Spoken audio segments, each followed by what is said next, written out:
My name is Caleb, and this is yet another side quest. Over the winter, I decided to learn how to use a longsword, studying HEMA, Historical European Martial Art. And as I so often do, anytime I start a new hobby, I'm always making things for it.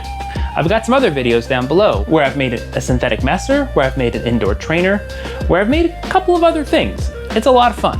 However, one of the coolest aspects of HEMA but sword fighting with actual steel swords.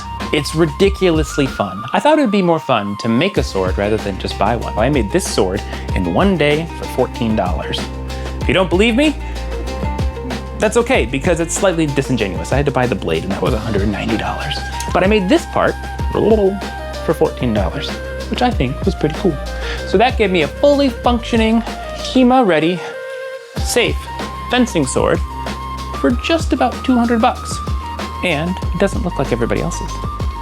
Let me show you how I made this sword. Rummaged around the black iron plumbing fittings at the hardware store, and I got a cap, I got a reducer, I got a plug, I got a close nipple, and I got a big nipple. I know, they're called nipples. I didn't name them, that's just what they're called. And from that, I was able to put together this whole sword.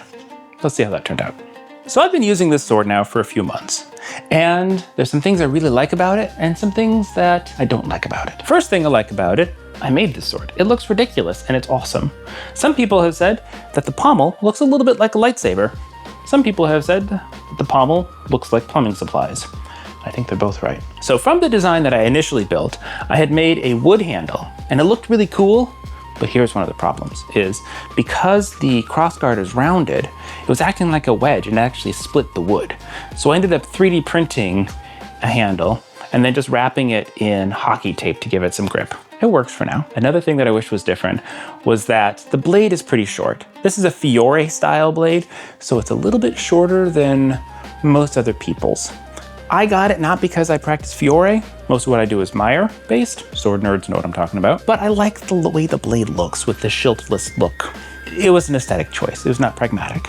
But that also means my sword is sometimes like 3 to 4 inches shorter than everybody else's. Sometimes looking cool comes at a disadvantage. Other than that, the sword has been good.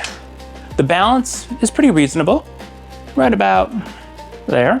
Another thing I changed from the original design was I made the whole hilt shorter. The original hilt was kind of ridiculously long, like comically long. I shortened it up. It's a little bit tighter. It still fits 2 hands perfectly well. The black iron for the crossguard has held up just fine. I don't know if you can see it, but sure, it's got dents and dings, but I call that patina. But it hasn't bent or had anything bad happen to it, and I think it's good. I'd say overall, it's an absolute win. It's a fun sword. It's a weird sword. And if you want to make a sword for yourself, you can order a replacement blade and then be creative and design your own hilt, and you'll have something that looks unique. It looks just like something that you made. It won't look factory made necessarily, but it'll look cool. And I think this looks cool. If you like these things, drop a like on the video, and I hope you're having fun, because I'm having fun. See ya.